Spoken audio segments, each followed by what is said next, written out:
Um, Thank you. I did want to say as we get started, we really appreciate you spending your time here. We did want to say because we've done some meetings with our leading academic units, which is our newest leadership community. We've done some joint meetings. This meeting is just for people who are interested in the Chief Academic Officer's Innovation Community. So if you are in the wrong meeting, just let us know and we'll make sure you get a link to the leading academic units meeting, which is next month or later this month. Sorry, I think it's around the 18th. But anyway, with that said, that's my sort of you're on the right airplane or not. Thank you all for being here. It's my pleasure to turn you over to John Gardner to get us started today. Good afternoon, colleagues. Thank you very much in advance for being with us. I will be, by my standards, atypically brief. I'd like to open by saying that this event, not only today, but this series, the monthly components of this and the two in-person retreats, are a manifestation of the belief of those of us that have organized this that the single most important leadership role in colleges and universities for everything we care the most about is that of the chief academic officer. And I speak to that from my capacity as a recovering former chief academic officer. And I'm one of four facilitators, well, actually, you'll be meeting all of them this afternoon. And three of the four of us are also former chief academic officers. And one of them is a former professor of drama. And drama is the metaphor for higher education this year, to understate the matter. And I got something you don't know. I'm going to tell you, I got something a few months ago. I was in Portugal with my wife, and I'm going to hold this up. I don't know if you can see this. This is what they call in the hotel trade a door tab, it generally says "Do not disturb" or "Make up my room," but this one said, "Having the time of my life." For a door tag. Now just think of that. And this is the door tag that I put on my office door before I enter one of the sessions we do with the chief academic officers, because this is the one thing out of all the things I'm doing these days for the Gardner Institute that gives me the deepest pleasure and satisfaction to be with these kinds of colleagues, exploring the topics we do and getting in touch with each other as only we seem to be able to do in this. Um, all of this is devoted to or directed to a mantra that my colleagues asked me to mention to you, and that is a guiding belief for this work, in addition to the value we assign to the chief academic officer role, is the firm conviction, and we have an enormous amount of evidence to support this, that everything you are doing now in your respective institutional settings is perfectly designed for the results you're getting right now. And we'd like you to join us to think about an intentional set of designs for how to change those results through the one word that we're using, innovation. It's a pleasure for me to introduce my partners in this, the three colleagues whom I am so privileged to work with and from whom I learned so much. Looking at my screen on the far right is the former professor of drama, Dr. Brandon Smith. And he's smiling there as if he doesn't live in a drama, but he does. And he does smile a lot. And next to him is Dr. Vicki McGillen. And Vicki is not only recovering from one place, she was a chief academic officer at two different private liberal arts colleges and brings to our team extraordinarily valuable insights.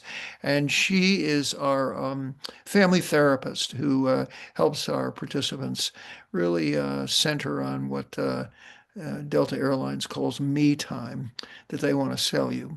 We're not selling you me time. But anyway, the third facilitator, in addition to myself, is Dr. Felita Williams. And like me, well, unlike me, she could get another job, but she didn't. I never could get another job. So both of us stayed with the same university system for 3 decades, not the same one. She was with the University of Georgia system. I was with the University of South Carolina system. But she's a gift to us from our neighbor to the south, Georgia. And just so good to have her on our team. So I'm going to turn this over now to my teammates. And I think Dr. Smith, Professor Smith, you're going to follow, correct? Yes, sir. Yes, sir. I think, I just want to also say thanks to everyone and thanks for that warm introduction, John. We're all really excited. Like John, I think that this particular engagement, we have lots of great engagements, but there is a connection that seems to happen. Maybe it's because of the small groups, maybe it's the in-person, maybe it's the innovation time that we hold at the end of all of these meetings where folks are able to bring either their big ideas or big challenges to a group in a safe space. But there's something, um, it sounds hyperbolic, but magical. And even though these meetings sometimes are later at night, I always find myself leaving energized. So, as John mentioned, I'm a theater professor turned improvement science, practitioner. And before coming to the Gardner Institute, I was working in academic affairs as an associate dean. So, reporting to our CAO and supporting that work. And that's how I got pulled into this work. I'll let Vicky share a little bit about herself, Felita, and then we'll jump into our mission and then jump into a little bit more information about the overall process. But what we'd invite you all to do is if you have questions as we're going through, please add them to the chat. And at the end, we'll have plenty of time for discussion. We don't want to just talk at you. We really want to get to know you if time allows. So. Thank you, Brandon, and good afternoon, everyone. I'm so happy to see all of you here. I'll be brief because John already did part of my introduction, but yes, I've served as a chief academic officer at two independent colleges and universities in the United States and an associate provost at a large public four-campus public institution as well. So I have lived in the world of both public higher education and independent higher education when it comes to the role of academic affairs. And I'm particularly passionate about this group because I also recognize from my experience that this is often the loneliest job on campus. You have colleagues perhaps at other institutions who are chief academic officers, but who may be competitors with you in your local region. It is hard to find a group of colleagues who truly, truly understand what it is you're juggling and dealing with on a daily basis. And it's one of the reasons why this innovation community is so critical. Felita. Thank you, Vicki. And I will be brief as well. I'm Senior Vice President for programs here at the Gardner Institute. Been at the Gardner Institute, actually, I'm celebrating my second year, into my second year. And in my years of experience, as John said, I guess John and I kept a job and stayed a really, really long time. But I worked at a state college, so at Access Institution, have some experience there, was provost at an Access Institution. And then I went on to work at the University System of Georgia, and I was there for 18 years. And when I left as Vice Chancellor for Faculty and Student Success. And so between the four of us, we've got a lot of different experiences around being a provost, working with fellow provosts, and the job that you have to do. And like Brandon, this session happens at night, and we all leave energized from the sharing and the learning that happens. And so we'll hope you'll join us. But I'll go back to Brandon so you can learn a little bit about the Gardner Institute, and then we can talk about this work. John, I'm not sure if you want to share a little bit about our 25-year history, but John and Betsy Barefoot are our founding couple. And so, John, I'm not sure if you want to share a little bit more about our legacy and nonprofit history, but would love for you to share a few words. I'll do that succinctly. As I said before, ladies and gentlemen, I am the co-founder along with my spouse, Dr. Betsy Barefoot. And actually, we would never have gotten the founding grant if I hadn't brought back Betsy to a second meeting with the program officer who was thinking of giving us the gift. And today's her birthday, so I'm especially appreciative of her. And we are 26 years old, and we are proudly nonprofit. We are a public facing and serving charity, and we are committed to the institutional mission of serving all students to make all of them more successful in their chosen courses of life, notwithstanding any other challenges we may face, of which there are plenty. So we're going to be bringing that experience to you. We're based in Western North Carolina. We do have a physical office, but we are one organization located really virtually, remotely all over the United States with the professionals. We have 29 people on our staff, of whom you are going to meet the four of us and some others at our retreat, should you choose to join us. So, Brandon, back to you.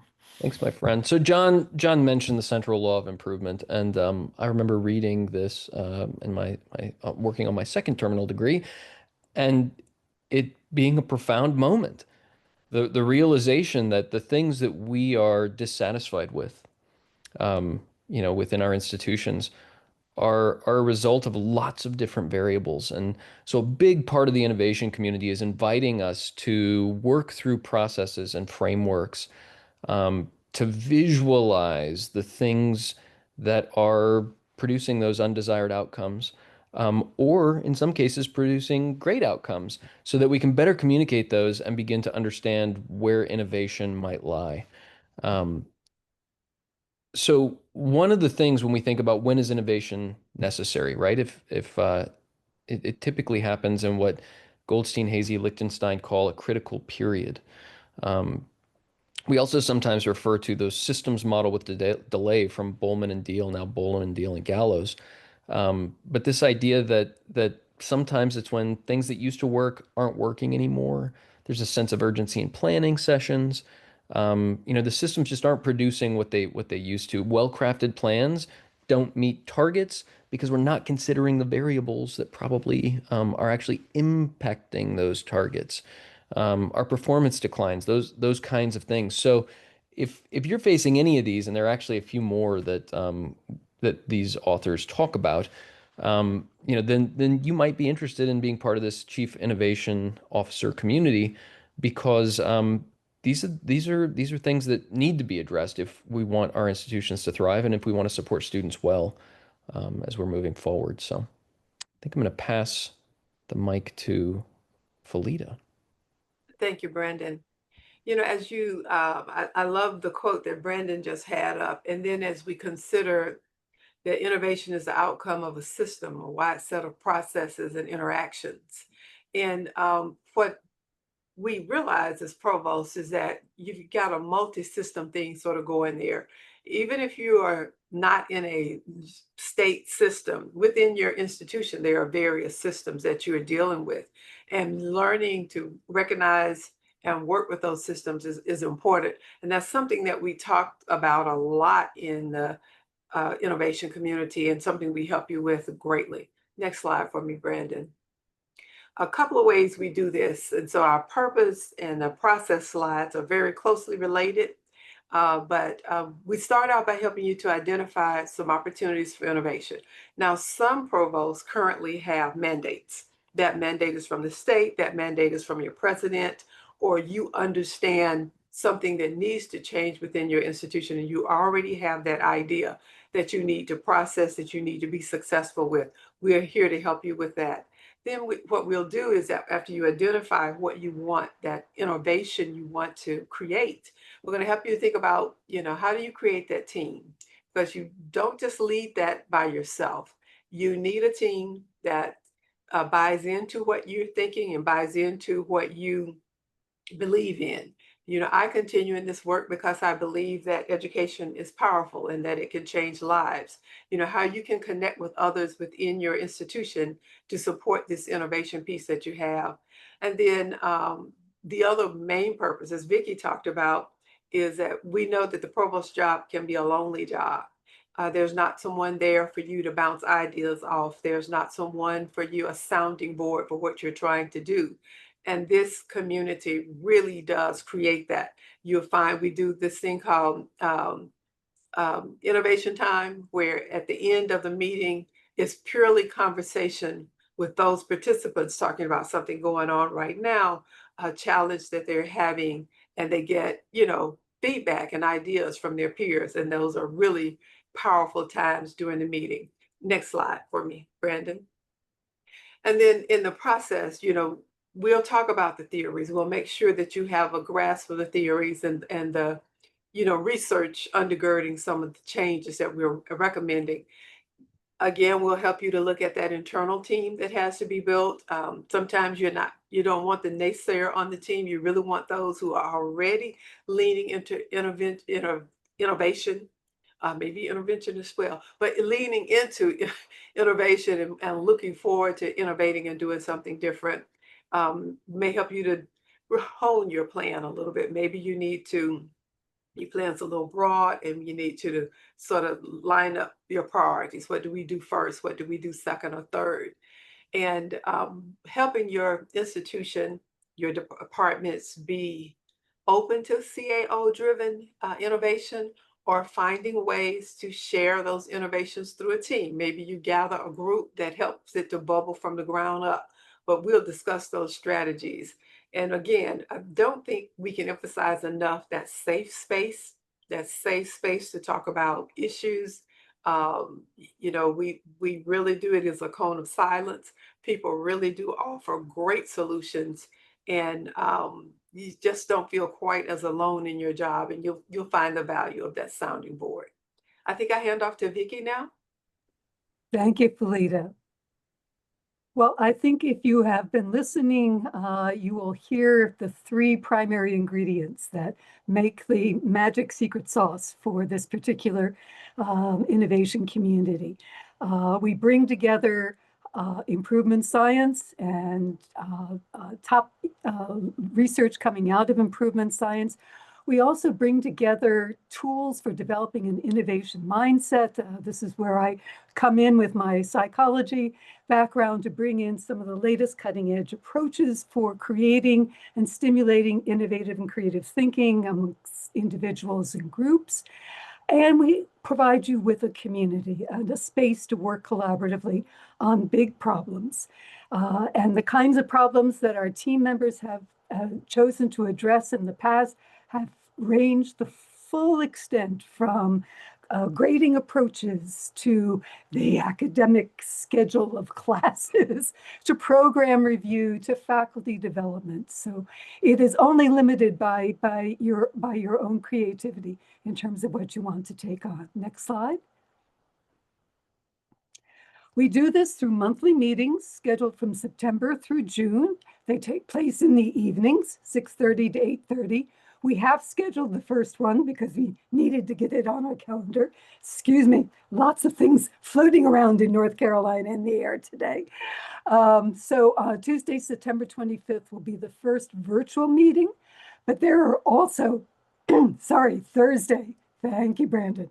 But there are also two in-person retreats, one on October 7th, that will be taking place here in the beautiful Blue Ridge of North Carolina, and another again, excuse me, in June, at a date that will be set with the team as a whole. Katie? Katie? Yep, sorry about that. I just having a minute trying to turn things back on. So everyone wants to know what the fees are and what the costs are. Sorry about that. The fee for participation is $9,250 per person. That can be split into two payments over 2 fiscal years or twice during the year. And it does exclude the cost for travel and lodging for the 2 in-person meetings. And we have a brief sort of questionnaire we ask you to fill out as you register for this. And it just gives us a good idea to make sure that what you're signing up for is what we're presenting so that it's a good fit for you. So just a quick recap. We want you to know that you can reach out to us anytime. And if you'd like to chat with any CAOs who have been through this, at this point we've had nearly 40 CAOs go through this process. And I think any of them would be happy to chat with you about the experience. And so, and in fact, some of them we hope will be even zooming into our retreat in just a few months, so you can get to know them and hear about their journeys and some of their innovation work that they've done. But just know that this is something that we are passionate about, and that if you have questions, you can reach out to us. That's why I'm leaving this up on the screen so you can get our contact information. You can reach out to Katie, but we want you to have all the information that you need to make a decision on this work. Um, as you're thinking about how this might be able to support the work that's underway at your institution. So with that in mind, what we're hoping we can do now is have a conversation with folks and hear any questions you might have. You know, get an idea of why you might be interested in this work and how it might support what you have going on. Yeah, that's perfect, Katie. So can we make one clarification? The slide said Tuesday, September 25th. It's actually Thursday. And I saw it in the chat, but I just wanted to say it verbally. It's Thursday, September 25th, which will be our initial time. And then once everybody's in the meeting, we will decide if we'll continue to be Thursday or if it'll be another day of the week. And so that decision will be made together. But I just want to reiterate, Thursday, September 25th will be the first CAO meeting. And I'd like to add something I forgot to add. I know that we have a couple of people who are part of our transformation process, and I just wanted to make sure that it was clear to you that this is not in addition to the fees you already pay to work with us in that transformation process. It is included in that. So we would love to have you. The other question I have, and I'm not sure who to ask this, is how many people are we going to have in this cohort? What's the maximum? I think in the past, the largest cohort we've had is about 12 or maybe 13. And that's the head nod. Yeah.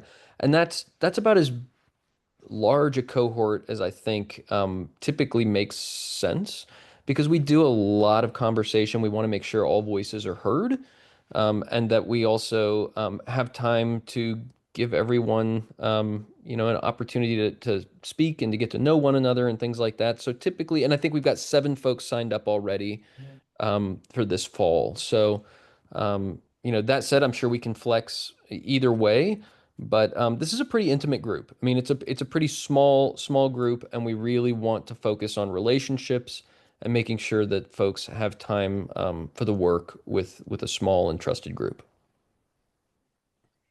There's Thank something you. that, oh, sorry, Katie. There's something that I'd like to add as someone who used to have to juggle professional development funding, the diminishing professional development funding that we have on our campuses, and contemplating the idea of spending money for my own professional development as opposed to, can I squeeze out a few more conferences for some of my faculty instead? I do want to emphasize that this is not just an investment in you yourself. It is indeed an investment in you and your professional development, but this is an institutional investment in innovation. This is about ensuring that you and ultimately your team are ready to take on and lead innovation at your institution and have the guidance necessary to be able to get that up and running. So do not think of this just as spending money on yourself. This is for your institution.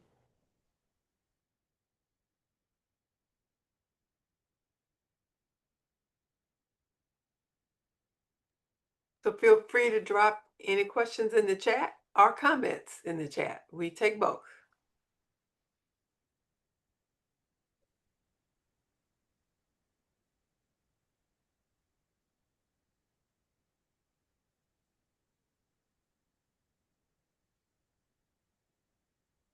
You see a question? What is a typical end product for participants? And I'll start off and let my colleagues jump in. It varies. We really do allow each provost to come in with their own project. Whatever it is that they think is important for innovation at their institution, that's what we discuss. And so as Vicki talked about, I mean, from faculty development to scheduling to advising, whatever the main issue is at a particular institution, that's the project that comes in. And very often by the end of the year, Our participants will do a final presentation on their project, on the team, on where it is in the development of the project, how they are going to evaluate leading and lagging indicators in the process. But we also include, we have also found opportunities for our participating CAOs to continue to contribute to this area, including articles for publication, and we're potentially going to be working on a book on CAO innovation in the upcoming year. Not to mention presentations, opportunities to present as well. I see one more question. Normandale College in Minnesota is a part of a system of 33 higher education institutions. Are there likely to be others in the cohort who are part of a system?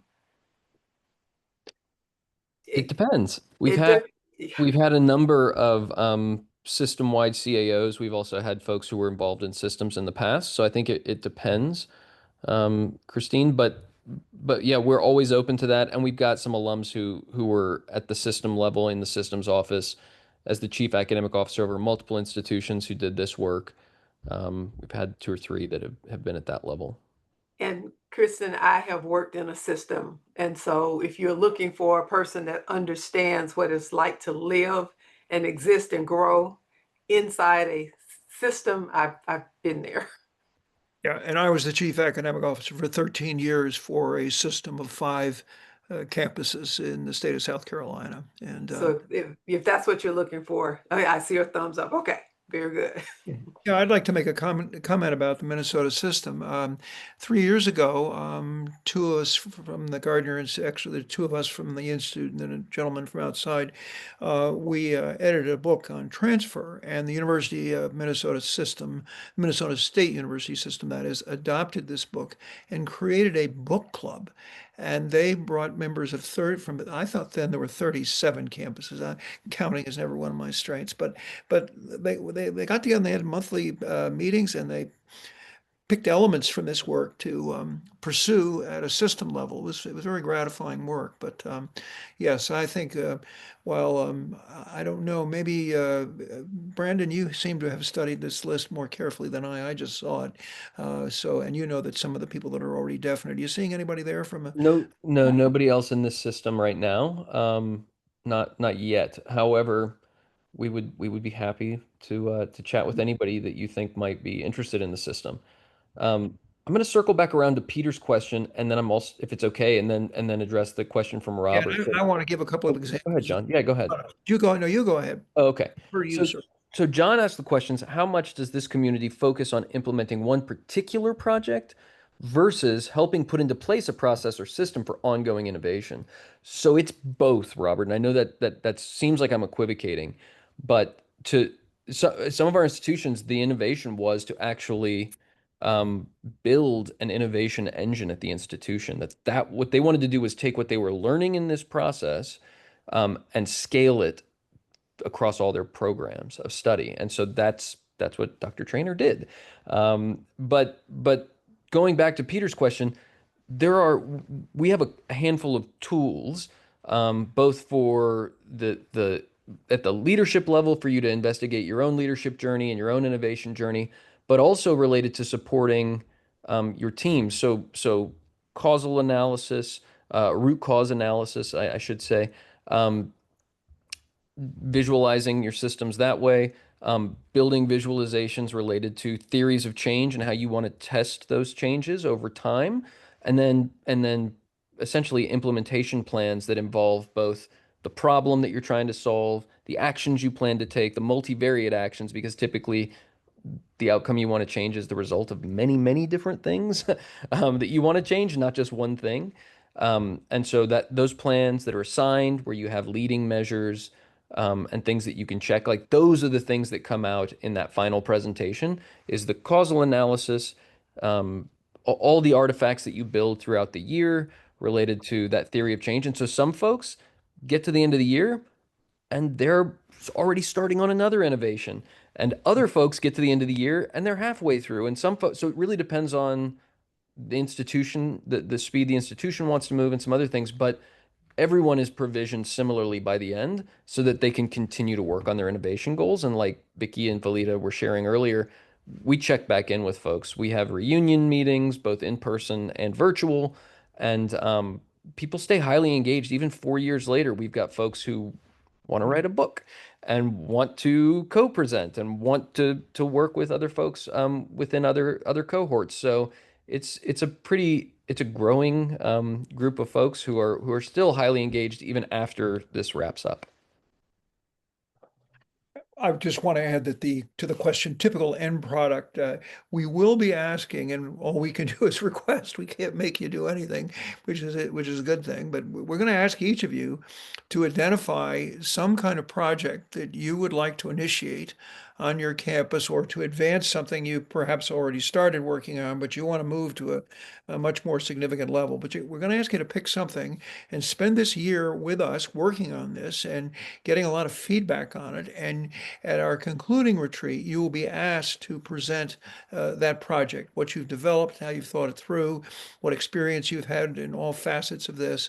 And so that is, every person, it is assumed and predicted that you will have a product, and you will obviously, we recommend that that all of the participants discuss this project that they want to pursue with their chief executive officer to make sure that this is, that it's going to see the light of day.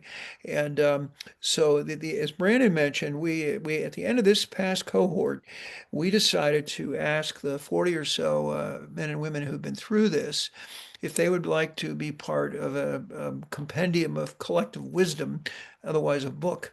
And we were particularly looking at the whole matter of philosophies of innovation and change. Now we ask each member of this is a product, it's also a process, to most of you, I'm sure, have already developed this, but to make it more explicit and articulate, and to pursue this philosophy of education with innovation as a component, and then do something tangible with it, okay? And we're looking for some kind of publication around that. And we found that a number of our CAOs they've wanted to take their projects into something that they can expand and share more widely with the larger higher education community. So we've helped several of them. We've become a feeder source for publications. And finally, if you are willing, we would like to include you in a directory we're going to publish, make it freely, totally gratuitously available, of the resources that you bring as a CAO to meeting these challenges, and the topics that you're good at helping others on, your interests. And I don't know whether you all use this phrase. I love it. I learned it from one of our board members, a community of practice. And that's what we have established this. And Brandon mentioned we have reunions twice a year. We ask the former chief academic officer members of this cohort to spend an evening with us, and we invite the current cohort to interact with these people. And then for the final retreat, we will invite any of our former graduates to come back for our commencement ceremony. And we are not kidding, there will be a commencement ceremony, and bring these alums to integrate you into that larger community of practice. I did also want to add one particular note. We're talking a lot about projects and plans. Part of the issue about innovation is also understanding resilience and flexibility. We have had CAOs who came in with one plan in mind and discovered somewhere 2, 3, 4 months into the process that it was actually something else that they needed to address. And part of our work with them is how to be able to flip this and begin to work on the larger, newer project in place, because isn't that the reality of our lives? You can set out to complete one goal for your institution only to discover, in fact, something else is in place. But I did want to also underscore that in addition to all of the focus on plans and projects and improvement science, we also have a lot of fun. It is a wonderful community. This conversation about outcomes, it's made me think of, you haven't asked, but I'm going to share with you. I had 3 outcomes for my 13 years, and each year I tried to pursue this and take it to the next level. But the first was what could I as a CAO do to support what I think is the most important thing a CAO does, which is the development of his or her faculty. That was without generating that talent, we've got nothing, or we don't have as much. Secondly, looking at the relationships between faculty and student affairs professionals and how we could work together collectively to enhance student learning, broadly defined. And the third is something, and this is why I guess I've never been a college president, other than I didn't choose to, but I really felt I wanted to help my campuses strengthen their faculty governance system. And that's just a particular interest of mine. And so I'm typical of everybody who comes in this, and that, well, in one respect, I suspect that I had no previous preparation for being a chief academic officer. But that's what we're trying to prevent. We want you to have a very focused form of preparation for wherever you are in this role. And so you would pick your innovation project, and we don't have to approve it. Okay, this is nothing we're going to judge, but we're going to do everything we can to get the group to consult with you and us to consult with you individually. And if you wish it, we don't impose that, but we're for experts, and we are that. I'm going to own that. Who will work with you if you'll let us. Peter We've got asked a another great question. He asked if it's suited for new CAOs or experienced CAOs or both. And the answer is both. We have had first year CAOs. We've had interim CAOs who weren't even sure if they were going to have the job next year, who have been in the community. We've had CAOs who are on their third stint as chief academic officer in the community. It takes everyone where they are and brings them into the community as a whole. And another kind of status point is we seem to have a lot of CAOs who are trying to decide where to go with this career. What's next for me in this? And we've seen some very meaningful transitions in that. We don't promise that, but we emphasize a great deal of introspection and reflection that leads to the growth that all of us want to have for a rich adult life.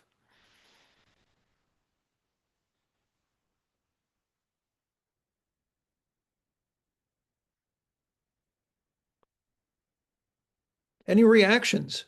I just want to add one little thing is that when we talk about for experienced CLs and new CLs, even experienced CLs are in an uncertain time right now.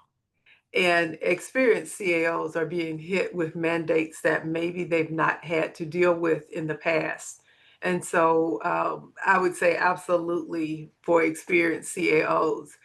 Sometimes you'll hear a voice or an idea that maybe you thought you'd seen it all, and you'll hear it here in a different context that will move your work further.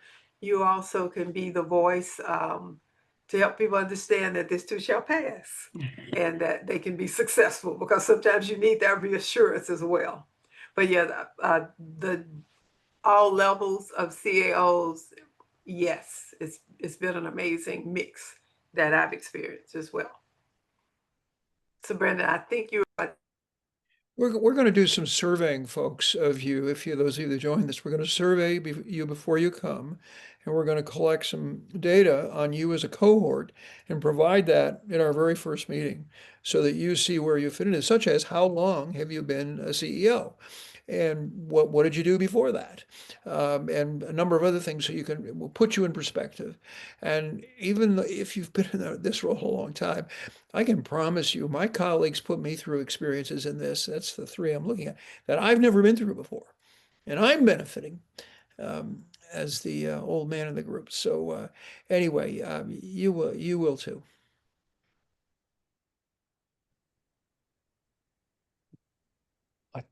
Well, I just want to thank everyone for spending the last 40 minutes with us.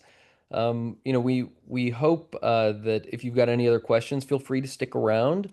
We can stay on the call for a few minutes. Sometimes it's easier to chat when there's, not a full house, but just know that we're here. If you have questions for us, reach out anytime. You can reach out to Katie. I know she shared that information, and she'll do a follow-up email. But we're really excited about the 7 folks who've already signed up and the other folks who will sign up. And so If you want us to get you matched with one or more former chief academic officers from institutions like yours in size, institutional type. We can do that because we've drawn CAOs from every single institutional type, except the military service academies. I can't. That's the only category that I can think of that we haven't yet drawn from, but maybe we will. There are a few senior people there from there now looking for jobs. So. I'm going to go ahead and stop the recording, but we all will stick around if you have any other questions you want to ask.